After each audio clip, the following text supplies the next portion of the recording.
म। धर का मतलब धारण करना, म का मतलब मुझे। कर्म को फल तक पहुंचाने के लिए आपको एक नियमावली अपनानी पड़ेगी। वो नियमावली धर्म, उस पर विश्वास हो। उसने आपको जन्म दिया है, वो आपको पालना भी जानता है, और जब आपका रोल खत्म होगा आपको ले जाना। हेलो और नमस्ते, मेरा नाम है यश पॉल और मेरा नाम है प्रेमलता। योर जर्नी के एक और नए एपिसोड में आपका एक बार फिर से स्वागत है। तो आज की इस जर्नी में हमारे साथ जुड़े हैं श्री जीवानंद चौहान, जो एक रिटायर्ड प्रिंसिपल रहे हैं government senior secondary school Bali Chowki से। इसके साथ साथ ये एक महान लेखक हैं और कवि हैं। इन्होंने कविता संग्रह में एक बुक लिखी है, जीवन 84 या एक ठाठ।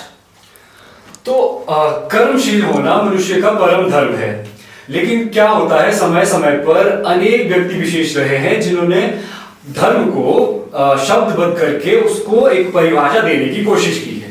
लेकिन क्या लगता है आपको कि धर्म को परिभाषित करने के लिए व्यक्ति विशेष होना आवश्यक है?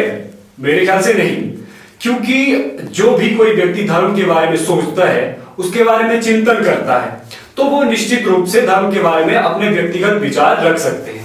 तो आज हमारे साथ सर अपने धार्मिक विचारों को शेयर करेंगे, उनके हिसाब से धर्म क्या है, ये सारी जानकारी उन्हीं से लेंगे। सबसे पहले सर स्वागत है आपका। धन्यवाद जी, आपको भी नमस्कार और दर्शकों को भी नमस्कार जी। तो सबसे पहले कैसे आप, और अपने बारे में कुछ एक चीजें जो हमारे से छूट रही हैं वो आप प्लीज शेयर करें। कुछ नहीं है, मैं एक साधारण सा आदमी हूँ, साधारण सा कार्य करता हूँ। मेरी एक पहचान एक अध्यापक की है, मैं कर्मठ अध्यापक रहा हूँ। मेरा सबसे मूल उद्देश्य लोगों को मोटिवेट करना है और उनकी जिंदगी में परिवर्तन लाने के लिए प्रयास करना, ताकि वो जिंदगी में कामयाब हो सके। जी, ये मेरा प्रयास रहा है। जी सर, हम शुरू करेंगे सर आपके हिसाब से ना सर, धर्म क्या है, इसका इतिहास के बारे में अगर हम इस पे थोड़ी सी चर्चा कर पाए। यदि जहां तक यशपाल जी आपने बात पूछी धर्म, मेरी समझ में ये सदियों से चला हुआ एक ऐसा प्रश्न है जिस पर कि एंडलेस टॉक हो सकती है। पर हर एक आदमी ने, हर एक थिंकर ने, इवन की जो ईसा मसीह हो गए या मोहम्मद हो गए या राम हो गए, कृष्ण हो गए या विवेकानंद हो गए, जितने भी थिंकर आज तक बड़े बड़े हुए हैं या जितने अवतार हुए हैं, जितने महारथिया, सब ने धर्म के नाम से और धर्म की अपनी परिभाषा लेकर के और मानवता के उत्थान के लिए सारा कार्य किया है। अब जहां तक बात लगी मेरी, मैं सुबह शाम ईश्वर को मानने वाला व्यक्ति हूं। रोज सुबह पूजा करता हूं, शाम को आरती करता हूं, संध्या करता हूं। और इसी वजह से जो मेरा धर्म के बारे में, चाहे धर्म ग्रंथों से लो, चाहे आपके क्या कहते हैं दूसरे थिंकरों के थॉट से लो, मेरा एक अपना विजन अलग बना है जो मैं आपके सामने रख रहा हूं। मेरी ऐसे तो धर्म के कई अर्थ हैं, मैं अर्थों पर जानना नहीं चाहता हूं, परंतु मेरे लिए धर्म जो है दो शब्दों से मिला है, धर जमा म। धर का मतलब धारण करना, म का मतलब मुझे। अब क्या चीज धारण करनी है और मुझे क्या चीज करना है, ये है। हकीकत में यदि देखा जाए तो पूरी प्रकृति एक सिद्धांतों से चली हुई है। जी बिल्कुल। और हर सिद्धांत अपने एक परिक्रमा में रहकर, अपने परिधि में रहकर, एक नियम में रहकर आगे चलते हैं और उनको बनाना पड़ता है और अपनाना पड़ता है, और उसी को धारण करना मेरी समझ में धर्म। यदि मोटे तौर से संक्षेप में मैं लिखूं, इस पर यदि लिख दो बहुत बड़ी बात कही, तो मैं संक्षेप से मैं ये कहूं कि कुल मिलाकर मेरी नजरों में 3-4 प्रकार से धर्म की उत्पत्ति हुई है। पहला धर्म यदि मैं कहूं तो प्राकृतिक धर्म है, जिसमें कि सूरज, चांद, सितारे, जितने भी ये ग्रह हैं, उपग्रह हैं, ये एक अपने धर्म के तहत टिके हुए हैं। सूर्य हमेशा पूर्व से निकलता है, पश्चिम में जाता है। चंद्रमा 15 दिन घटता है, 15 दिन बढ़ता है। नदियां नीचे को बहती हैं, और ये पूरे जितने भी, केवल हमारी पृथ्वी ही नहीं, सूरज है, चांद है, सितारे, लाखों सितारे हैं, ये कहां टिके हुए? शून्य में, आकाश में। और ये क्यों टिके आपस में? एक संतुलन बना हुआ और एक नियम बना हुआ है, उस नियम के आधार पर ये क्या कहते हैं टिके हुए हैं, और हर एक अपने नियम के आधार पर ही चलता है। यदि मैं प्राकृतिक धर्म के बात चलूं, 6 ऋतुएं अपने समय में निकलती हैं, 12 महीने अपने समय के आधार पर निकलते हैं, और हर महीने की सर्दियों में कभी गर्मी नहीं पड़ती है, गर्मियों में कभी सर्दी नहीं पड़ती है, या क्या कहते हैं मानसून के टाइम भी बारिश होती है खूब, जबकि बाकी और धर्म को छाड़ जाते हैं। ये प्रकृति के धर्म है, प्रकृति के नियम है ये, और ये प्रकृति पूरा ब्रह्मांड जो टिका हुआ है इसी प्रकृति के धर्म के आधार पर टिका हुआ है जी। और जहां तक दूसरी बात लगी, प्रकृति के साथ साथ फिर ये हमारे पृथ्वी की बात करते हैं। पृथ्वी हवा के दबाव से टिकी है, हाँ जी। और बिल्कुल शून्य में टिकी हुई है, और ये मात्र एक बिंदु की तरह है। यदि आप ऊपर से देखेंगे कहीं या सूर्य को देखो तो बिंदु नजर आता है, मगर ये अपनी कक्षा में भी घूमती है और सूर्य के चारों ओर भी घूमती है जी। ये अपने नियम। और हमारे यहाँ इसने प्रकृति नहीं, जब यहाँ बनाया तो यहाँ उसने पर्वत बनाए, पठार बनाए, मैदान बनाए, सब कुछ बनाए। प्रकृति पेड़ों को उगाती है, उसमें बदलाव लाती है, फल फूल खिलाती है, और उसके पश्चात जब पक जाते हैं, पकने के बाद फिर पतझड़ आती है, पतझड़ ये आती है। तो हर एक चीज अपने समय के आधार पर, अपने धर्म के आधार पर, अपने नियम के आधार पर आगे चलती है जी। अब केवल यही नहीं है, प्रकृति चलते हम कहते हैं कि जैसे कि आजकल सर्दी का मौसम है, अब गेहूं के बीजने का समय है। आजकल यदि आप मक्की या धान बीजेंगे तो कभी नहीं होगा। वो क्या है? प्रकृति का धर्म कि भाई एक नियम के आधार पर, एक मौसम के आधार पर, एक विशेष अवसर के आधार पर वो जो है चेंज करती है, और वो अपने नियम से इधर उधर नहीं होती है। अब इसके अतिरिक्त प्राणियों का धर्म अलग है। अब प्राणियों का मात्रा है, मैं प्राकृतिक धर्म कर रहा हूं, मैं सब चीजें अपने अपने हिसाब से होती है, मगर प्राणियों का भी अपना अपना धर्म है। एक शेर का धर्म अलग है, एक चूहे का धर्म अलग है, एक हाथी का धर्म अलग है, एक घोड़े का धर्म अलग है, एक बैल का धर्म अलग है, गाय का, मतलब जितने भी धरती में जीव हैं उनको अपने एक नियम के आधार पर पढ़ते हैं। कुछ लोग घास खाते हैं, कुछ लोग मांस खाते हैं, कुछ जीव क्या कहते हैं मांस भी खाते हैं और घास भी खाते हैं, मगर वो अपनी परिधि के अतिरिक्त वो बाहर नहीं जाते हैं। वो जब जितने उनको वो कार्य करते हैं भूख के आधार पर या अपने शौक के आधार पर जी। अब ये नियम, हाथी कभी मांस नहीं खाएगा और शेर कभी घास नहीं खाएगा। हाँ, तो इसी प्रकार से ये अपने नियम में बंधे हुए हैं। आपने देखना कि हर एक की क्या कहते हैं जन्म पद्धति है, गधे का आगे औलाद गधी होगी, वो क्या कहते हैं घोड़ा या शेर या दूसरा कोई जानवर नहीं होगा, या शेर की स्पीशीज होगी उसी में होगी, वो बाहर नहीं जाएगी, क्योंकि क्या है अपने धर्म के आधार पर। और उनका जन्म का, मरण का, सबका एक अपना एक साइकिल है, उसी साइकिल के आधार पर आगे वो चलते हैं। जब 2 मिनट के लिए कुछ जीव तो ऐसे हैं जो कि घंटे, 2 घंटे, 4 घंटे के बाद मर जाते हैं, जैसे कीट पतंगे, मच्छी। और कुछ जीव ऐसे हैं जो कि 10 साल या 6 साल जीते हैं, और कुछ जीव ऐसे हैं जो 30-40 साल जीते हैं, और आदमी जैसे जो कि 100 साल तक जीते हैं। अब हाँ, आदमी की बात करें तो धरती में कहते हैं कि ईश्वर की सबसे श्रेष्ठ कृति कौन है? मानव। मानव से बढ़कर कोई धरती में श्रेष्ठ नहीं है। और यह भी कहा गया है कि मानव की योनि के लिए देवता लोग भी तरसते हैं। अब ऐसी कौन सी बात है जिसमें कि मानव योनि के लिए देवता लोग भी तरसते हैं? और वो है मानव का धर्म, मानव की सोच और मानव का आगे का विजन जी। अब मानव धर्म की जहां तक मैं उत्पत्ति की बात कर रहा हूं, हम सभी जानते हैं, कहते हैं कि लंगूर के औलाद है, लंगूर से निकल करके मानव बना, पूंछहीन मानव बना, उसके बाद फिर चिंपांजी आया, उसके बाद फिर मानव आया। अब जब पहले मानव आया तो हमें और चिंपांजी या लंगूर में कोई अंतर नहीं था, वो ऐसे रहते थे, खान के रहते थे। मगर बाद में उसने क्या किया? सबसे पहले उसने आग का आविष्कार किया। आग के आविष्कार मेरी समझ में धर्म का सबसे, मानव धर्म की उत्पत्ति का सबसे मूल कारण है। आग के आविष्कार से उसने क्रांतिकारी परिवर्तन सीखे। एक तो उसने खाना पकाकर सीखा रहना, सर्दी के बचाव करने के लिए उसने क्या कहते हैं रहना, परिवार में रहना सीखा। और दूसरी बात है कि जब जंगली जानवर आता था उसके बचाव के लिए उसने आपस में रहना सीखा। फिर परिवार में 2 चीजें होगी, एक पुरुष हो गया, एक स्त्री हो गई। और इसी प्रकार से क्या हो गया, जब परिवार का आधार बना तो परिवार के आधार के बाद उसको ऑटोमेटिकली जैसे गुण आ गया, जैसे वो जीवों में भी आते हैं, वो अपने बच्चों से प्यार करने लगे, उसके बुजुर्गों के प्रति जिम्मेदारी वो तय होने लगी, या नौजवान है पुरुष की जिम्मेदारियां अलग होगी, महिलाओं की जिम्मेदारियां अलग होगी। महिला परिवार को संभालने लगी, पुरुष बाहर के आक्रमण को या खान पान की व्यवस्था करने लगा, और ये एक नियम बन गया। और इसी नियम ने धर्म की बुनियाद रखी। अब जैसे शुरू में तो क्या था, केवल अपने परिवार का था, मगर परिवार के साथ जैसे उनका विस्तार होता गया, शादियां होने लगी तो उसके बाद वो कहाँ चले गए, गांव तक गए। बिल्कुल। गांव के बाद फिर और विस्तार हो गया। मैंने आपको बोला कि आदमी की उत्पत्ति एक स्थान पर नहीं हुई।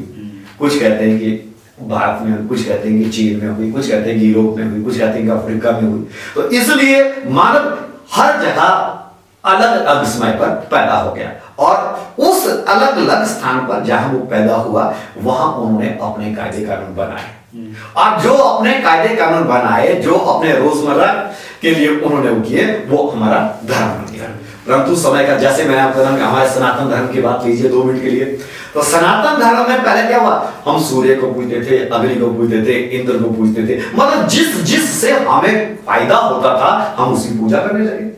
चाहे वो बाद में नदियों की पूजा करने लगे, चाहे पेड़ों की पूजा करने लगे, या कुछ जानवरों की पूजा, या गाय की पूजा, या जिनसे हमसे फायदा होने लगा वो नियम बन गए। अब ऐसा हुआ कि यहां आपने एक नियम बना दिया, उस साइड एक और नियम बना दिया, उस साइड और नियम बना दिया, और उस साइड और नियम बना दिया। जब बाद में राजनीति बढ़ी, या कहते हैं आदमी की मानवता का विस्तार हुआ, तो वो एक दूसरे पर आक्रमण करना शुरू कर दिया, या अपने सभ्यता संस्कृति का विस्तार करना शुरू कर दिया। और 2 चीजें सबसे बड़ी दूसरे में आ गई। एक तो पावर की भूख होने लगी कि मैं सबसे ज्यादा शक्तिशाली हूं और सब लोग मेरे अधीन हो जाए, और दूसरी भूख रही कि मेरा धर्म, मेरा नियम, मेरी संस्कृति श्रेष्ठ है। और ये हमारे में कारण बने आगे चलकर फिर क्या हो गया, फिर बुद्धिजीवी लोग पैदा हो गए। जैसे क्या कहते हैं, हमारे तो सनातन में तो चलो अवतारवाद है, विष्णु के अवतार आ गए, या क्या कहते हैं शिव ने रुद्र अवतार, या कई शक्तियां पैदा होगी। और ईसाइयों में ईसा मसीह ने वो डाल दिया, या मोहम्मद में पैगंबर मोहम्मद वगैरह आ गए। या ये यही नहीं है, आजकल तो बहुत है, जैसे राधा स्वामी है, या ब्रह्म कुमारी है, या कोई और निरंकारी है, या कोई और। ये सब क्या होते गए, इन्होंने फिर जो संग्रह लिए थे उनकी रचना की, जो कि जिससे हमारे पहले बड़े बड़े ऋषि मुनियों, जैसे विशिष्ट हो गया, गार्गी हो गया, या कोई और, इन्होंने वेदों की रचना कर दी। वेदों की रचना के बाद आगे फिर क्या कहते हैं पुराणों की रचना की, पुराणों की रचना फिर इन्होंने वहां से जितने भी अच्छी अच्छी चीजें थी उनका संग्रह करके क्या बना दिया, अपना एक नियम बना दिया। और नियम बनाने के बाद क्या हो गया, फिर बढ़ गया कि मेरा तो क्या कहते हैं फलाना धर्म है, मेरा तो फलाना धर्म है, फलाना। और फिर जब वो धर्म है फिर वो सुप्रीमेसी हुई, और उस सुप्रीमेसी में एक चीज जो गायब होगी, वो मानवतावाद खत्म हो गया। फिर धर्मवाद चला गया। मैं हिंदू हूं, वो सिख है, वो ईसाई है, वो जैनी है, वो बौद्धी है, वो मोहम्मदन है, या कोई और निराकारी। मैंने आपको बोला कि वो सबके बराज हो। मगर यदि हकीकत में देखा जाए, धर्म कभी ना तो लड़ना सिखाता है और ना ही मानवता को मानवता के विरुद्ध भड़काता है। धर्म तो ईश्वर तक पहुंचने का माध्यम है, आत्मा की शांति के लिए, और जो प्रकृति ने नियम बनाए हैं हमारे, उनको फॉलो करने के लिए, और एक दूसरे का सहयोग करने के लिए, और आत्मा को परमात्मा से जोड़ने का माध्यम है।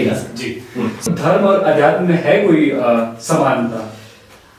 यदि अध्यात्म पर चर्चा संक्षेप में यदि मैं कहूं, अध्यात्म शब्द है आत्मा का परमात्मा से रिश्ता जोड़ना।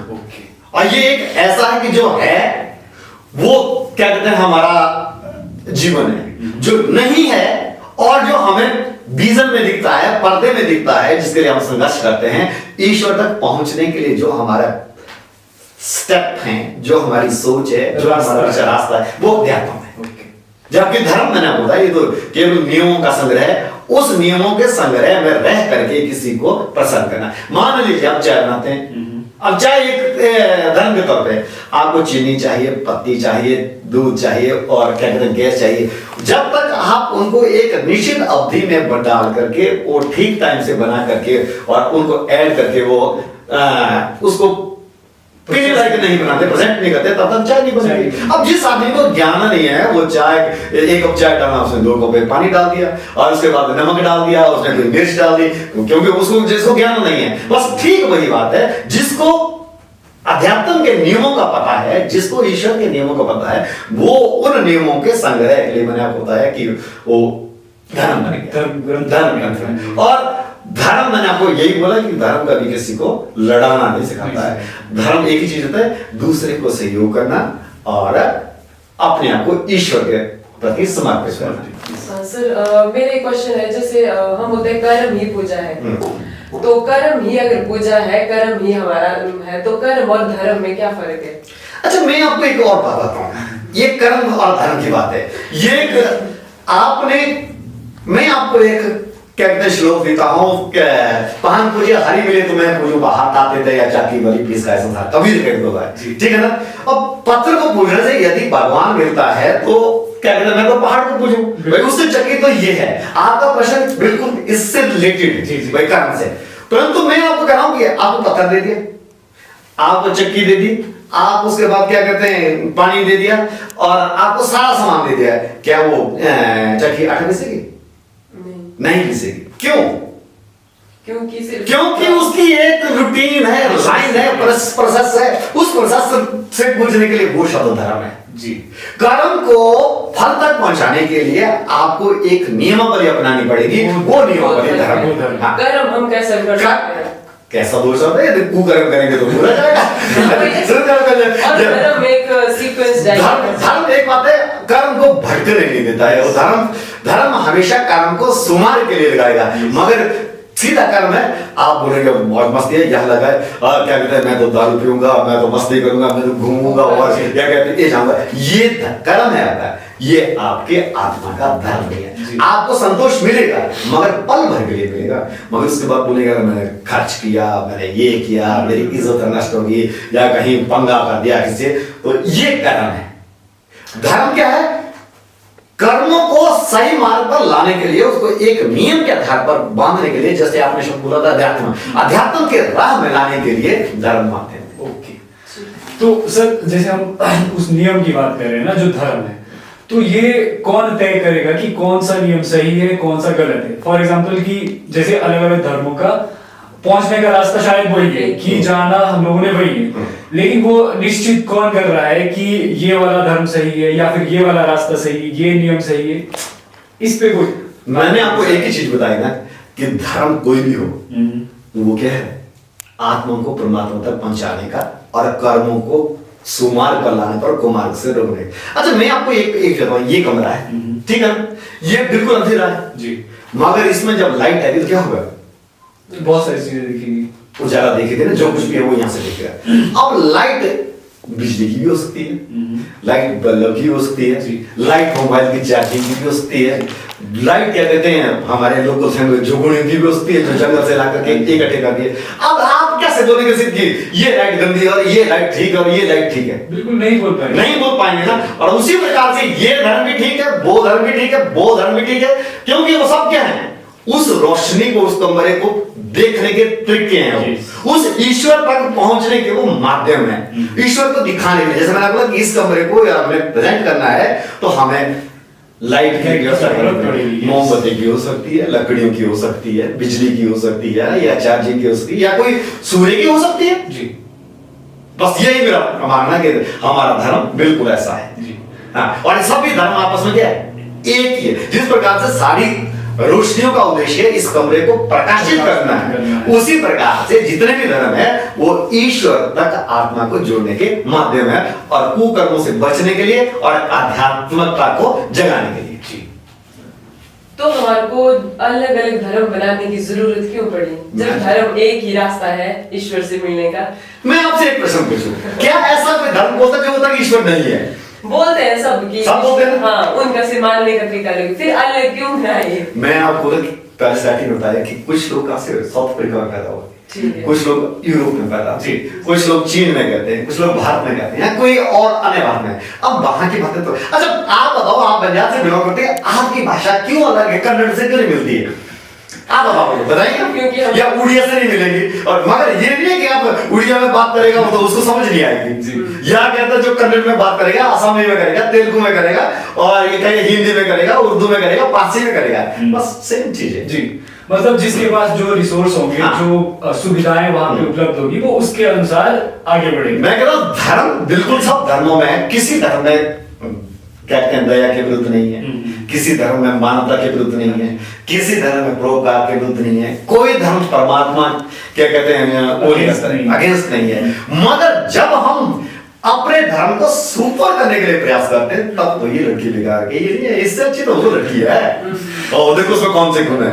अब हर एक आदमी में गुण है, क्योंकि रचना जो आप में गुण है वो इनमें नहीं घुसते, जो इनमें गुण है वो इनमें नहीं घुसते। मगर ये नहीं बोलते कि ये यशपाल मानव नहीं है और मैं अमानव। जी, आप भी मानव हैं, ये भी मानव है। हाँ, कुल मिलाकर धर्म देखा जाए तो मेरी समझ में दो ही हैं, नर और मादा। अच्छा। हाँ, नर और मादा धर्म है, जो कि क्या कहते हैं, जिनको हम चेंज नहीं कर सकते, और उसी प्रोसेस के आधार पर ये सृष्टि चली। जी। धर्म के साथ जोड़ते हैं विश्वास को सर। अब जब भी हम धर्म के साथ बढ़ते हैं ना, कुछ ना कुछ मान्यताएं शुरू हो जाती हैं, और उन मान्यताओं में हमारा विश्वास इतना ज्यादा बढ़ जाता है कि हम ना उससे हटना नहीं चाहते। ये होता है, हर एक धर्म में होता है। तो उस पे आपका क्या थॉट है? मैं आपको कह रहा हूं कि विश्वास के बगैर तो दुनिया चलती नहीं। मैं जिंदा हूं और मैं आगे 100 साल तक जीऊंगा इसी रास्ते, और मैं एक पल में मर सकता हूं, मगर मैं जिंदा हूं, मुझे विश्वास है कि मैंने अब जिंदा जीना है। ये विश्वास की पहली चीज है। जहां तक आपकी कॉन्फ्लिक्ट की बात लगी इनके बीच में विश्वास की, तो मैं कह रहा हूं कि ये तो रास्ते हैं। अब आपने यहां से दूर जाना है। आप बाइक में भी जा सकते हैं, आप क्या कहते हैं कार में भी जा सकते हैं, आप बस में भी जाते हैं, आप पैदल भी जा सकते हैं, आप किसी की पीठ पे उठा के ले जा सकते हैं। आपको कैसे पहुंचना ये सबसे बड़ी बात है, और वो कहां से होगा? आपके मन से, आपके मस्तिष्क से, आपके दिल से। यदि आपका मन आपके मस्तिष्क को कंट्रोल करता है, आपका मस्तिष्क आपके दिल को कंट्रोल करता है, आपका दिल आपके कर्म को कंट्रोल करता है, तो वाद विवाद होने की कोई समस्या नहीं बनती है। मुझे अपना काम करना है, आपने अपना काम करना है, आपने अपना काम करना है। हम दूसरे को क्यों करें? हमारा देश ऐसा बताओ कौन सा धर्म है जो मानता के विरुद्ध है? कोई भी नहीं है। हाँ, एक बात है, धर्म के ठेकेदारों ने अपने आप को बना दिया कि भाई जब तक मैं नहीं बोलूंगा कि मैं सुपर हूं, तो आप मुझे क्यों मानेंगे? जी। या तो दो चीजों से मानेंगे, आपको मेरे गुणों का पता है तो आप मेरे फॉलोअर बनेंगे, मुझे बोलने की जरूरत नहीं पड़ेगी। यदि मैंने वो करना तो मैं आपको नोट दे दूंगा, या कहीं लालच दे दूंगा, या ये तो कोई इच्छा चला, कहीं ताकत से बढ़ रहा है, कहीं लालच से बढ़ रहा है, कहीं क्या कहते हैं पैसों से बढ़ रहा है, कहीं जैसे हमारा अध्यात्म है, मेरे को नहीं लगता कि हम कहीं लालच दे रहे हैं, कहीं ये क्या है, अपने मॉरल वैल्यू की वजह से बढ़ रहा है। सर, धर्म में जो पर्सनल ग्रोथ को धर्म में किस तरह से हेल्प करता है, मतलब सेल्फ इंप्रूवमेंट के लिए, मतलब धर्म किस तरह सपोर्ट करता है? मैं आपको एक बात बताऊं, हम जब मां के गर्भ से पैदा आए, क्या हमारा कोई धर्म था?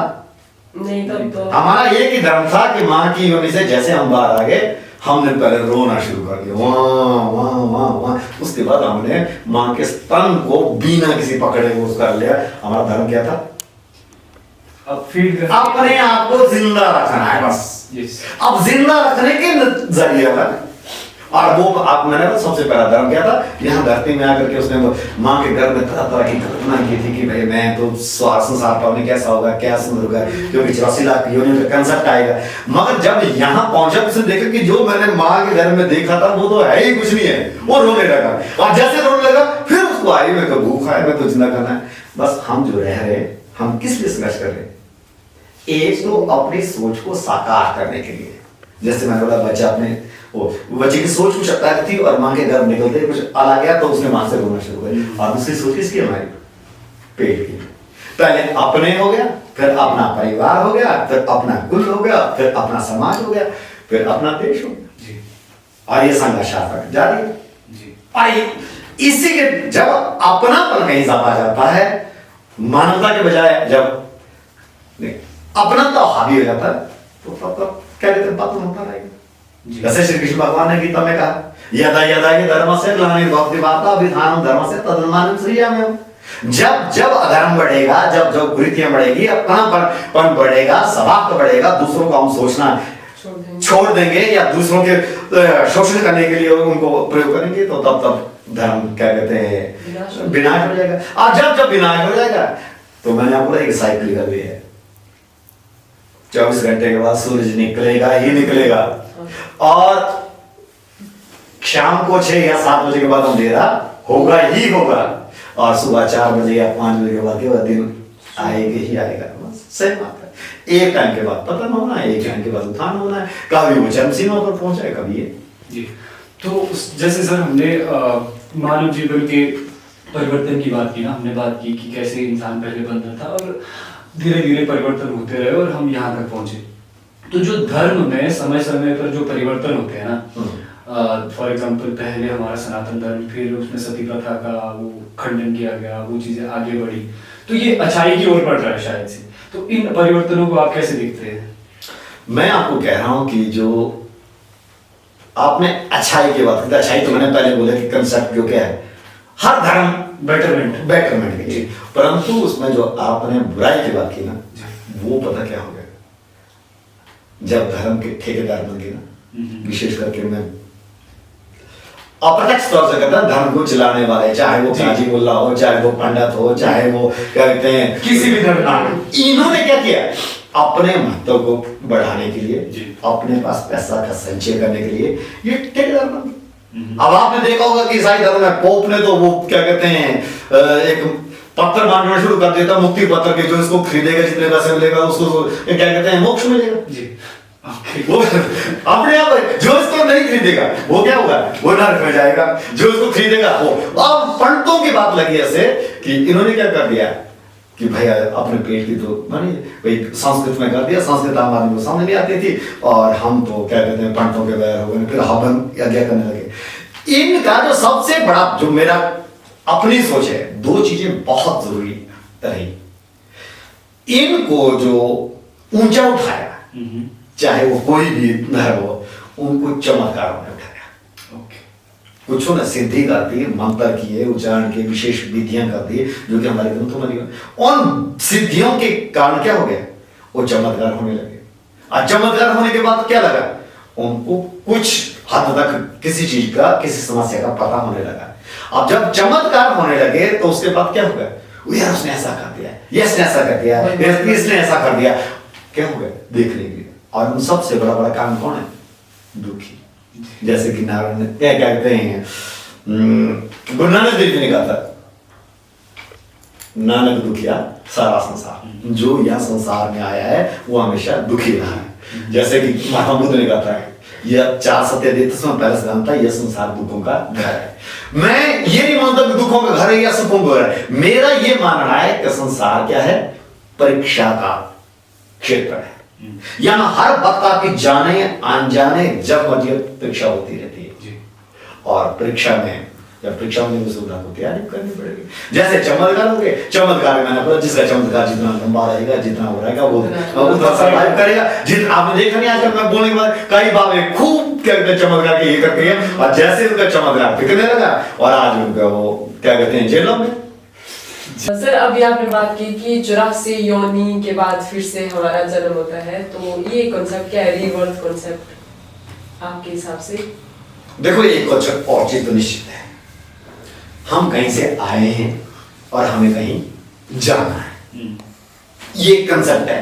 अब आपने ये देखा कि हम मां के गर्भ में अब क्या कहते हैं कैसे आए, अब पानी बिंदु के रूप में आए, बिंदु के बाद फिर मां के गर्भ में रहे, फिर हमने वो क्या कहते हैं वो परिस्थितियां बदल दी गई, ईश्वर की कृपा होती रही और हम क्या कहते हैं इंसान के रूप में आए। इसका मतलब हम कहीं से आए हैं। अब जो आदमी यहाँ से जाता है तो जाने के बाद भी हम क्रियाकर्म करते हैं या कुछ करते हैं, कोई धर्म, इसका मतलब क्या है, कहीं जाना है।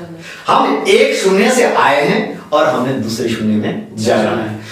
जिंदगी में जन्म क्या है, एक यूनिफॉर्म को पहनना, और मरण क्या है, दूसरी यूनिफॉर्म के लिए तैयार हो।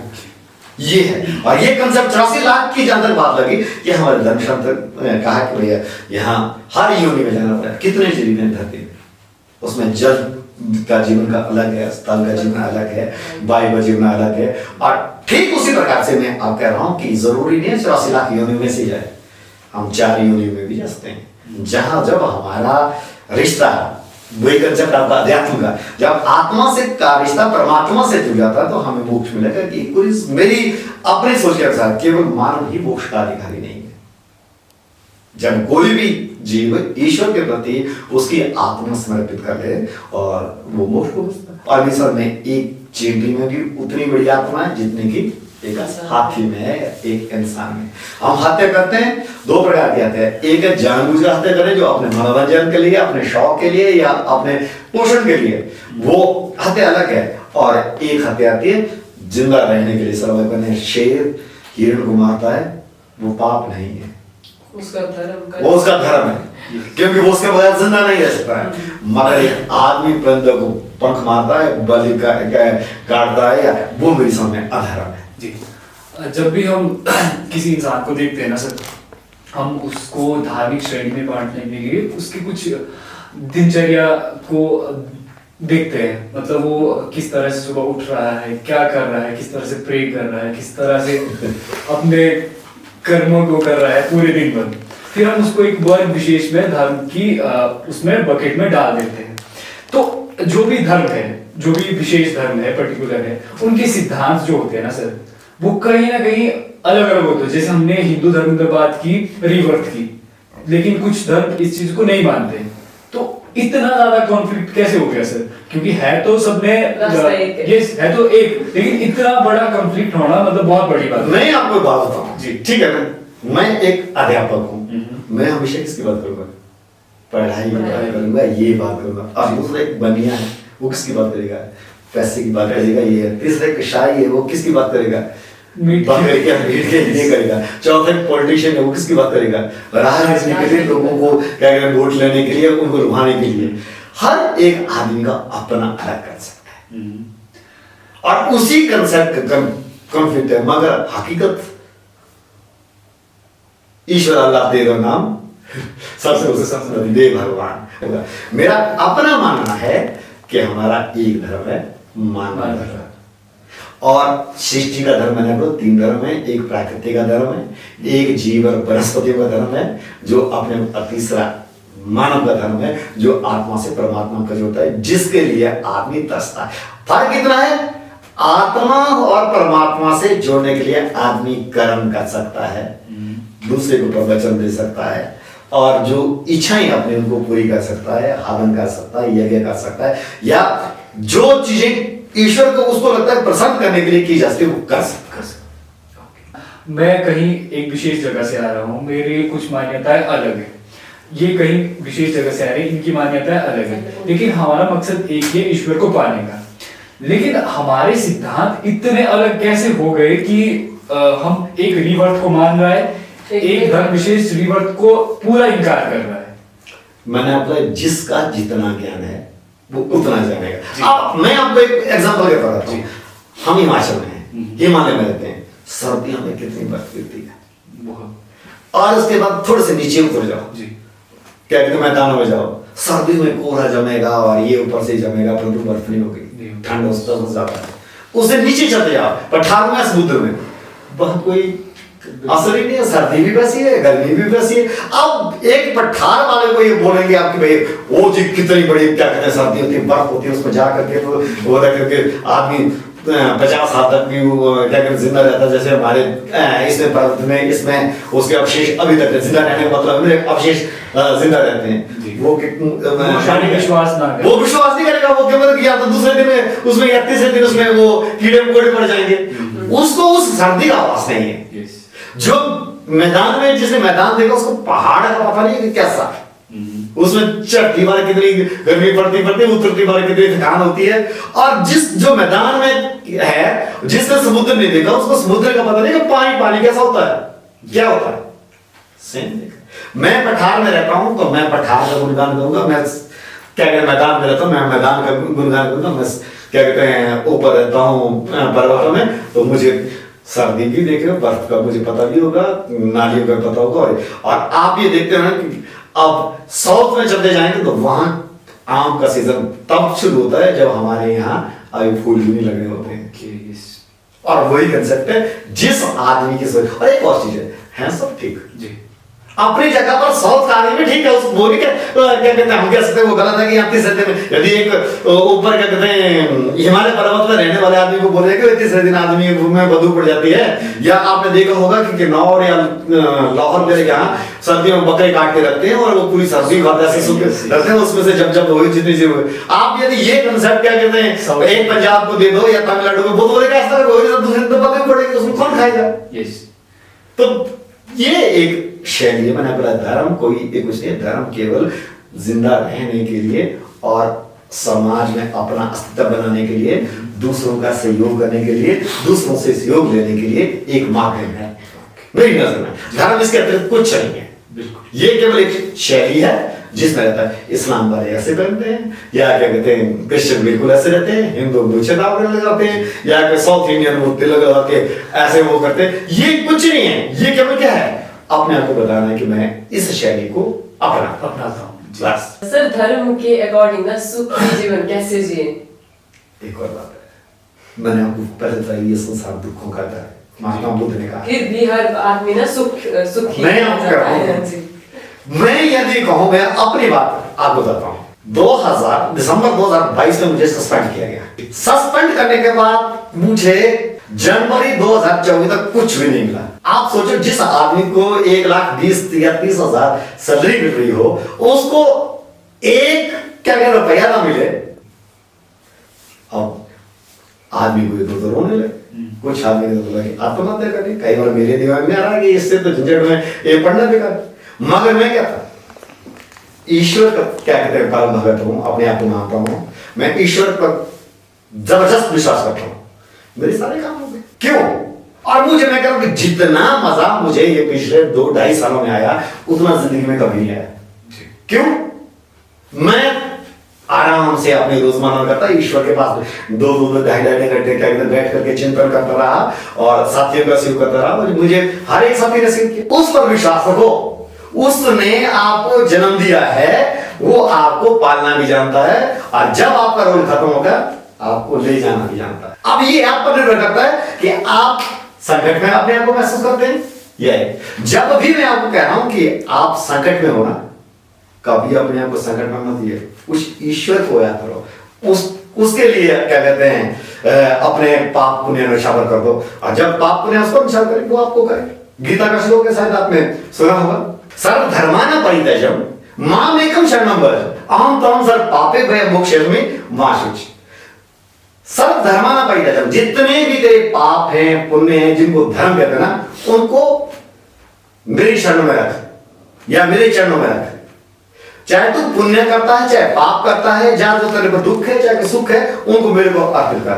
मैं तुझे सब दुखों से क्या कहते हैं मुक्त कर दूंगा। माशुच शंका नहीं करनी, ईश्वर आएगा कि नहीं आएगा। और मैं आपको जिंदा मिसाल देता हूं कि भैया मैंने क्या कहते हैं जितना 2.5 साल पिछले आनंद किया, उतना जिंदगी में मुझे कभी आनंद नहीं आया। और यही कारण है मैं हमेशा मुस्कुराता रहता हूँ, मस्त हूँ, और क्या कहते हैं अपने रोजमर्रा से खुश हूँ। तो सर आप इस तरह से कह रहे हैं कि सुख दुख मतलब लाइफ में उतना मैटर नहीं करता, क्योंकि हम उसको वैसे देखते हैं कि ये दुख है। हम दुख की नजर से दुनिया को देखते हैं तो दुनिया सबसे बड़ा दुख है। यदि हम सुख की नजर से देखेंगे दुनिया सबसे बड़ा वो है सिर्फ हमारा नजरिया, चाहे दुख हो चाहे सुख हो, वो हमारा नजरिया। ऐसा कौन सा इंसान है जो दुखी नहीं है? वही तो सब सुखी होने की काम। एक बेटे में आपको एक और चीज बताता हूँ, जिंदगी में गांठ ना गिराना, इसको ऐसे ही अपने तरीके से। जब आप दुखी हो ना, अति दुखी हो, तो अपने से ज्यादा दुखियों को जरूर देखिए। आपके पास कभी पैसा नहीं है, तो उस आदमी को देखो जिसकी टांगे नहीं है, बाजू नहीं है, और क्या कहते हैं वो नहीं है, वो जिंदगी सर्वाइव कर रहा है। उनके साथ 10 मिनट बैठ करके देखो और उनसे बात करके देखो, आपको ऐसा लग रहा है ईश्वर ने तो मेरे को बहुत ज्यादा दिया हुआ है, इस आदमी को ही नहीं, ये खुश है और मैं भी दुखी हूं।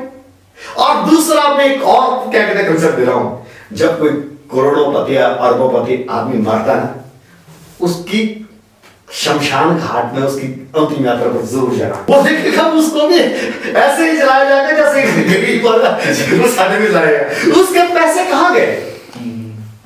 हो सकता है वो आदमी बहुत ज्यादा दुखी, वो क्या कहते हैं लास्ट में क्या कहते हैं मरती बार, और जितना वो दुखी आदमी। जब आप संकट में हो तो हमेशा अपने से नीचे वालों को देखो। जब आपको लगे कि मेरे पास तो 1 लाख रुपए की इनकम है या 2 लाख रुपए की इनकम है, तो अपने से अमीर को देखना। तब आपको लगे मेरा मुकाम तो ये तो किसी की नजर का नहीं है, इसकी कोठी और ये तो जितना मैंने पूरे मकान में खर्च किया उसमें तो इतना लैट्रिन और किचन में खर्च किया, आपका अहंकार है वहां खत्म हो जाएगा। तभी मैं कह रहा हूं कि धर्म हमें क्या कहता है? ज्योति है, मैंने एक अपना अनुभव देखा है, जीवा ज्योति जीवन की हर पल रही जगाए, जो जली सो जली, बुझे न हवा बजाए। आगे प्रश्न इसी में है, मन की ज्योति को हमेशा जगाने के लिए प्रयास करना।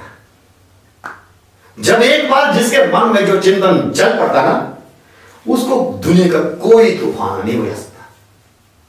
जीवा ज्योति जीवन की हर पल रहे, हर वक्त आपको उस ज्योति को जगाने का, जो जली से जली, बुझे ना हवा। फिर एक बार जब आपको ईश्वर पर विश्वास हो जाता है, अपने आप को पहचानते हैं और ये मानते हैं कि ये संसार क्या है, नाशवान है, क्षण भंगुर है। बड़े बड़े राजा लोग भी चले गए, इवन की राम अवतार, कृष्ण अवतार, कृष्ण तो जो कि क्या कहते हैं 16 कला संतान था, वह सब पता था, वो भी चले गए। मेरी क्या बात है, जब इस जिस चीज को छोड़ना है ना बेटे, तो उसके बाद उसको प्यार क्या करना है। और हम क्या करते हैं, ये मेरी माँ है, मेरे बाप है, भाई है, बहन है, ये मेरा बैंक बैलेंस है, कहाँ करना है। लास्ट बार मैंने बोला कि क्या मिलेगा, सफेद कफन मिलेगा और उसकी कोई ब्रांड नहीं होगी वो सब के लिए सफेद होगा। टाटा मिला के, टाटा के यहाँ पे वो भी उसी सफेद कफन रख गया और 38,000 करोड़ की उसने पर्सनल प्रॉपर्टी छोड़ी और पीछे कौन था।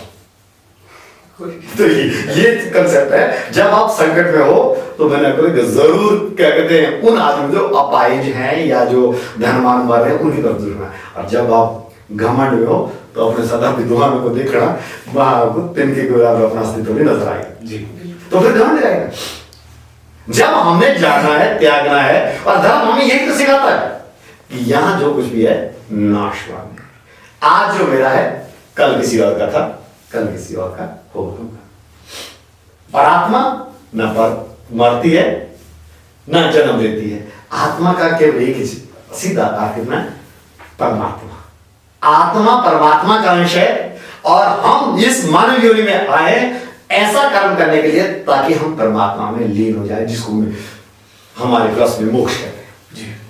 तो सर, जैसे हम धर्म के महत्व की बात कर रहे हैं ना, तो हमें नहीं लगता कि हमें इसको आगे वाली पीढ़ी के लिए देना चाहिए। तो मैं डायरेक्टली धार्मिक शिक्षा की बात कर रहा हूँ। तो क्या ये संभव है कि हम इन चीजों को स्कूलों में ले जाए? क्या हमने किसी से लिया धर्म? नहीं, मतलब जब हमने किसी से धर्म नहीं लिया तो हम आगे कैसे दे सकते हैं? ये परिवर्तन संसार का नियम है। आदमी को किसी ना किसी चीज से कभी ना कभी कहीं ना कहीं तक जुड़ना पड़ेगा जी। और वो जुड़ना कहां से जुड़ेगा? सबसे पहले मां से जुड़ेगा, उसके बाद बाप से जुड़ेगा, उसके बाद परिवार से जुड़ेगा, परिवार से समाज, क्या कहते हैं, गांव हो गया, गांव से फिर समाज हो गया, समाज से देश हो गया, देश से पृथ्वी। और मैं कहूंगी सब चीज नाशवान है। यह पृथ्वी ने खत्म होना है, हम अपने यहां, हमारा क्या अस्तित्व है? जिस दिन पृथ्वी अपने धर्म से भटक गई ना, धर्म से भटकना क्या समझे, अपनी कक्षा से यदि थोड़ी सी होगी, इसका विस्फोट हो जाएगा। यहाँ तो हम तो कभी हमारा कोई अस्तित्व ही कुछ नहीं है। सूर्य ने तबाह होना है, पृथ्वी ने तबाह होना है, और कहते हैं हमारी तबाह क्या? हम जो मानते हैं, मेरी समझ में सबसे बड़ी मूर्खता हूं कि मैं क्या हूं? एक मशीन हूं और ऊपर से डायरेक्टर भी। और हम एक सांस ना तो अपनी मर्जी से ले सकते हैं, ना एक सांस अपनी मर्जी से दे सकते हैं। ये तो हमारा रूल है, जब तक रूल है तब तक चलेगा, नहीं तो नहीं। ये प्रश्न इस तरह से सर कि मान लो हमारे पास अभी चिंतन क्षमता है ना, हम सोच पा रहे हैं कि ये चीजें सही है गलत, लेकिन जब एक बच्चे की बात आती है तो शायद उसमें इतनी विचार करने की क्षमता ना हो। तो इसलिए क्या हम उसको एक धार्मिक प्रणाली के अंदर बांधने की कोशिश कर सकते हैं? अगर नहीं तो इसमें क्या बुराई है? मैं आपको एक बात बताऊं जी। अरस्तु ने कहा था, man is born free but changed every behaviour. आदमी केवल स्वतंत्र पैदा होता है। स्वतंत्र पैदा का मतलब क्या हुआ? जिस टाइम वो पैदा हुआ उसने कोई कपड़े नहीं पहने, स्वतंत्र था ना। मगर जैसे ही वो आया, गोद में उठा दिया, उसके बाद कपड़े लपेट रहे, उसके बाद चेहरे करने शुरू कर दी। और जिस टाइम वो चला गया, फिर वो चले उतर गए, फिर वही एक कपड़ा लेकर के वो वहां भी आपने देख गए कल छुड़ा के उसको यूं लट्टा से उठा के बाहर करते हैं इसको कि ये नहीं जाने दे रहा है। ये समाज के नियम है। और मैंने आपको बोला कि जो आदमी समाज में आया है, चाहे हम उसको नियम में डालें चाहे नहीं डालें, प्रकृति हमें नियम में डालेगी। जैसे मैंने आपको बोला कि जैसे माँ के गर्भ से हमने जन्म लिया तो हमने सब पहले क्या किया, रोना शुरू कर दिया। किसी ने सिखाया? नहीं सिखाया। और जैसे ही क्या कहते हैं वो रोना शुरू हो गया, उसके बाद भूख खा के उसने क्या किया, उसने स्तन को पीना शुरू कर दिया, चाहे वो अंगूठा पिए चाहे कुछ किए, पर उसने मां के स्तनों की तरफ अपना ध्यान दिया। और मां ने उसके बाद वो धर्म किसने सिखाया? तभी तो पहली गुरु कौन है? मां मानी जाती है। वो उसको सिखाती है कि भाई तेरी भूख मिटनी है, इस प्रकार से मिटनी है। आप सीखो चाहे ना सीखो, सीखेगा वो धर्म बन जाएगा, ना सीखेगा तो प्रकृति सिखाएगी। सर्दी आई है आजकल, अब आ रही और जैकेट पहनना शुरू कर दी, ये मेरे को किसी ने सिखाया? या बेटी ने स्वेटर पहनी सिखाया? अभी 2 महीने पहले क्या कहते हैं इसने ये सांस ली में थी तो क्या किसको सिखाया? प्रकृति सिखाती है। मैंने कहा सबसे धर्म का सबसे बड़ा स्रोत कौन सी है? प्रकृति है। और जानवर की प्रवृत्ति होती है। जानवर की मां ने एक गाय के अपने बच्चे को कपड़े खरीद दिए वो तो प्राकृतिक ने ऊपर वाले ने बनाया, उसको उसकी चमड़ी वैसी बनाई है। एक मछली जल के अंदर रहती है, उसको क्यों नहीं क्या कहते हैं रेन शीटर या ये पूछती है, वो प्राकृतिक सबसे बड़ा डायरेक्टर वो है। अगर आप बोले कि शरीर मतलब नाशवान है और हमारी मर्जी, मतलब हमारा कुछ नहीं है, मतलब हम एक मशीन है, हमारे को चलाने वाला ऊपर वाला है, ठीक है, तो हम क्यों करें कर्म? हम रहते ना ऐसे बैठे नहीं, एक और बात है, जब आप ऐसे बैठेंगे ना, आप कह रहे हैं कि मैं ऐसे बैठा मैं कर्म नहीं करूंगी, आप सांस रोको। सांस तो रोको ना, कर्म क्यों ले रहे हैं? मुझे तो आप क्यों ले रहे हैं एक सांस, दूसरी क्यों ले रहे हैं? क्यों ले रहे हैं? खुद यही तो बात है प्रकृति, जिसने जो रोल कराया ना उसने, जितनी सांसें आपको दी है वो आपको करनी पड़ेगी। जो कर्म उसने करवाना है आपसे वो करवाएगा, चाहे जानबूझ से करे चाहे अनजाने से, ना चाहे। जब आप बैठो, मैंने नहीं करना कुछ भी, एक दिन बैठो, दूसरे दिन, तीसरे दिन पानी पीना और रोटी खाने जी। और जब तक सांसें है ना तब ये तो छोड़ दो, या प्रकृति 1 सेकंड के लिए एनिमेशन जसती है। मई का भी क्या कहते हैं दिसंबर वाली सर्दी नहीं दिसती, दिसंबर का ही क्या कहते हैं अप्रैल वाली बसंत बाहर नहीं दिसता है, अप्रैल का भी पतझड़ वाले पत्ते नहीं गिरता। क्या बात, हम एक चैन पे बंधे हुए हैं, चाहे हम चाहें तब भी। आपको पेट की भूख दी उसने, जब पेट की भूख दी है तो पेट की भूख शांत करने के लिए तो करना पड़ेगा। हाँ, कुछ ना आप ही कर रहे हैं, करवा रहा है। अच्छा। हाँ, अब मैं आपको एक बात बताऊं, जैसे अब ये मैं हट करके एक बात कह रहा हूं, आप यहां से प्रश्न पूछ रहे हैं 2 मिनट के लिए पूछ रहे हैं, यदि मान लो ये चीज नहीं हो और उसके बाद आप इसको याद करेंगे ना, आपको दिमाग में जोर डालना पड़ेगा, कितना आपको रिहर्सल करना पड़ेगा। जब रिहर्सल होगा उसके बाद ये आ जाएगा ना आपके दिमाग में। अब यही बात है, जब आपने रिहर्सल कर दी, दिमाग में डाल दिया, तो आपको उसकी कोई जरूरत नहीं। जब आपके में अभी इसमें क्या कहते हैं वो परफेक्शन नहीं है, तब आपने क्या ये सारा एक सारे के लिए आप ये काम करें। एक सारे प्रश्न आप लोग पूछे, ये तो नहीं पूछ रहा कागज में से, नहीं पूछ रहा ना, कौन पूछ रहा है? आप पूछ रहे हैं, ठीक है। तो ठीक वही काम है कि ये हमारा ये कर्म है, ये कर्म भूमि हमारी, पर कर्म भूमि के लिए दिमाग, दिल, मन और इंद्रियों का काम है जी। मतलब जो आया है जब तक गया नहीं तब तक करता है। ठीक है, तो धर्म ग्रंथों का क्या मतलब है सर हमारी लाइफ में? मैंने आपको बोला कि अच्छा एक और बात है, यहाँ एक श्लोक लिखा ना, जैसे 2 मिनट के लिए मैं गायत्री मंत्र कहता हूँ, ओम भूर्भुवस्सुः तत्सवितुर्वरेण्यं भर्गो देवस्य धीमहि धियो यो न प्रचोदयात्।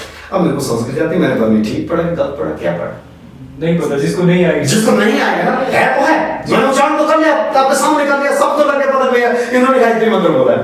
हम मैंने क्या बोला, किसी को गाली, किसी ने गाली लिखी है, किसी ने कोई वेद लिखा है। तो हमारे धर्म ग्रंथ क्या है, प्रकृति के नियमों को या ईश आत्मा के परमात्मा से जुड़ने वाले नियमों की नियमावली या ग्रंथावली या सूची है, या दूसरे को सही करेंगे। आप बोले स्कूल में मास्टर का क्या काम, हम तो ऐसे पढ़ेंगे और मास्टर कैसे है?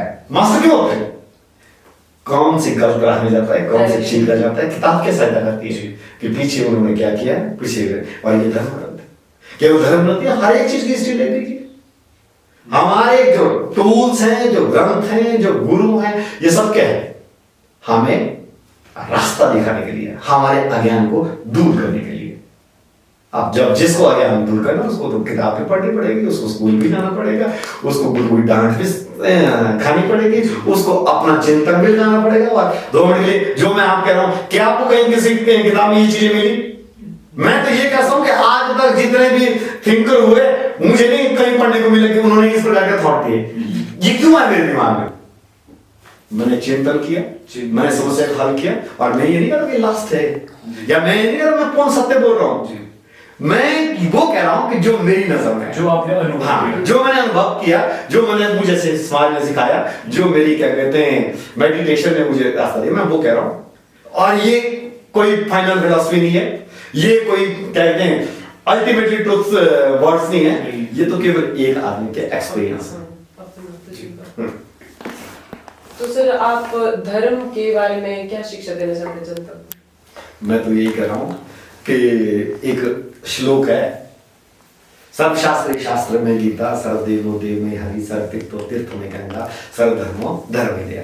मैं और चीजों की बात छोड़ दूं, ऐसे इसका सारांश अर्थ बताता हूं। सर्वशास्त्र सर्वदेवो में देव हरि, जो विष्णु हैं उनको हमारे धर्म ग्रंथों में सर्वश्रेष्ठ भगवान बनाया। क्यों? क्योंकि वो सबको संचालन करता है, सबका दाना पानी उसमें लेकर। असर तीर्थ में गंगा, गंगा कहते हैं कि वो क्या कहते हैं तीर्थों में से तीर्थ। क्यों है? गंगा का पानी कभी पवित्र अपवित्र होगा ही नहीं। मेरा अपना एक्सपीरियंस है, मैं अभी पीछे गया था गंगा, भरी बरसाती, इतना गंद था, और यहाँ सुनते सुन गया, जब मैंने यहाँ रखा वो धूल उसकी भले नीचे बढ़ गई, मगर आज तक वो क्या कहते हैं साल 1.5 साल उस पानी में पड़े कुछ नहीं। सब शास्त्र नहीं था जो गीता में दिया है। गीता कोई नहीं है, हिंदुओं का ग्रंथ नहीं है, ईसाइयों का ग्रंथ नहीं है, या क्या कहते हैं मुसलमानों का ग्रंथ नहीं है। ये क्या है? कृष्ण ने एक जीवन शैली देने के लिए जीने का एक सबसे बड़ा क्या कहते हैं ग्रंथ दिया है, जिसमें मानव की कर्मों के बारे में, आत्मा का परमात्मा से रिश्ते के बारे में सब शास्त्र में था। गीता से बढ़कर कहीं ज्ञान आपको नहीं मिलेगा, यदि इसको अध्यात्म की दृष्टि से देखा जाए, ना कि धर्म की दृष्टि से। सर्वदेव में कृष्ण के बराबर, या क्या कहते हैं भगवान विष्णु के बराबर कोई दूसरा देवता नहीं है। शास्त्र में गीता सर्वदेव, सर्व तीर्थों में और सर्व धर्मों में दया। जिस धर्म में दया नहीं है, मैं उसको धर्म नहीं मानता। और क्या कहते हैं जब जिसमें दया आती, उसको बताने की जरूरत नहीं है मैं हिंदू हूं, मैं मुसलमान हूं, सिख हूं, ईसाई हूं, ये क्योंकि हमारा क्या है 2 चीज, एक तो दूसरों के प्रति दया आना चाहिए, और हमारे पास अपने जीवन के साथ परोपकार की भावना आनी चाहिए। दया परोपकार की जन्म नहीं है, और जब दया जाती है तो वो ईश्वर तुल्य है, उसी के लिए तो देवता तरसते हैं। सर, हम बात कर रहे थे ना सनातन धर्म की, या फिर हिंदू धर्म जिसे कहते हैं, तो उसके अंदर भी हम लोगों को अलग अलग दर्शन मिल जाते हैं, शैव हो गए, शाक हो गए। तो इस तरह से उसमें एक और दर्शन आता है, चारवाक दर्शन, जो ईश्वर की अस्तित्व को पूरी तरह से नकारता है। तो है तो वो सनातन धर्म का पार्ट, तो इस पे कैसे हम बात कर सकते हैं? जहां तक मेरा अपना सिद्धांत है, क्या कहते हैं चारवाक फिलॉसफी ठीक है, योग दर्शन भी ठीक है, जो हमारे वेद पुराण में वो भी ठीक है। मुझे एक चीज बताओ, शून्य है? बिल्कुल। आपने कभी देखा? नहीं देखा, लेकिन नहीं, जो आपने जब नहीं देखा तो आप कैसे मान सकते हैं जी। और दूसरा मैं आपको चलो शून्य के बाद छोड़ दो, और बात मन है, आपने बेटे कब देखा मन? देखा नहीं, अनुभव। बस यही वो कहते हैं वो चारवाक फिलॉसफी है, हमें अनुभव होता है, अनुभव के आधार पर ही हम ये बातें चलती हैं। अनुभव से क्या आ गया? बिंदु आ गया, शून्य से बिंदु निकला है, बिंदु से आकृति निकली, आकृति से समाज निकला है, बस। शायद शून्य का अस्तित्व सबसे पहला अस्तित्व है, और मेरी यदि फिलॉसफी जाए तो शिव शून्य स्वरूप है, विष्णु बिंदु स्वरूप है, आकृति क्या कहते हैं शक्ति स्वरूप है, और शिव शक्ति और नारायण इन तीनों से ही हर चीज का उदय, इन तीनों से ही हर चीज पल रही है, और इन तीनों में से तीनों के कारण ही अंत है जी। इस पर तो आप बड़ा किसी और दिन यदि आपको समय होगा तो इस पर मैं आपको डिटेल समझाता हूं, परंतु शून्य शिव है, क्या कहते हैं शक्ति आकृति है, और बिंदु, बिंदु का मेरा मतलब क्या है, जो रूप आता है वो विष्णु है। अब हम हर चीज आकृति शुरू कहां से आ गई, शून्य से आकृति आ गई, बिंदु में आ गई। बिंदु से कहां आ गई, मां के गर्भ में चली गई, मां के गर्भ से क्या बन गया, जीव बन गया। ये मेरी अपनी सोचो, मैंने कहीं किसी ने, मेरी साधना का परिणाम। शून्य जो शिव स्वरूप है और बिंदु या जो रचना है वो विष्णु स्वरूप है, और जो लास्ट में क्या कहते हैं जो आकृति ना की वो प्रकृति है। जी। ओम शब्द पे बता सकते हैं आप स्टिक पॉइंट बता। मैंने आपको बताया कि ओम 3 शक्तियों का मेल है। शिव जो विनाशकारी चीजें हैं, मैं शिव से मतलब तो जटा और वो जो हम कह रहे हैं वो नहीं है। शिव का अर्थ है जो दुनिया का संहार करने वाला है। शक्ति का अर्थ है जो शिव और विष्णु के मेल से जो चीज रचना बनती है वो शक्ति है। और नारायण कौन सा है, जो इस दुनिया को चला रहा है। एक शिव स्वरूप है, एक शक्ति स्वरूप है और एक बिंदु स्वरूप और नारायण स्वरूप है। बस मेरे लिए ओम जो है 3 शक्तियों के मेल है, पैदा करने वाली शक्ति, पालने वाली शक्ति और मारने वाली शक्ति। इन तीनों शक्तियों का संग्रह वो है ओम है। अंत में बस यही कि हमारी जो चर्चा का उद्देश्य किसी भी धार्मिक भावनाओं को खंडित करना या फिर उनको चुनौती देना नहीं है। ये हमारे बिल्कुल व्यक्तिगत विचार है। इसी के साथ हम यहाँ पे समाप्त कर रहे हैं अपना आज का एपिसोड। हमसे जुड़ने के लिए आप योर जर्नी को फॉलो करें फेसबुक पर, इंस्टाग्राम पर और यूट्यूब पर। धन्यवाद। नमस्कार जी, मैं उम्मीद करता हूं कि आपको कुछ ना कुछ इस सबक से जरूर ज्ञान मिला होगा। यदि भाई दिव्य कुछ समझा आया आपको कि आदमी कुछ भी नहीं है, हमारा अस्तित्व परोपकार है और हमारा धर्म दया है और हम मानव हैं। मानव पृथ्वी पर सर्वश्रेष्ठ रचना है, वो भला भी जानती है बुरा भी।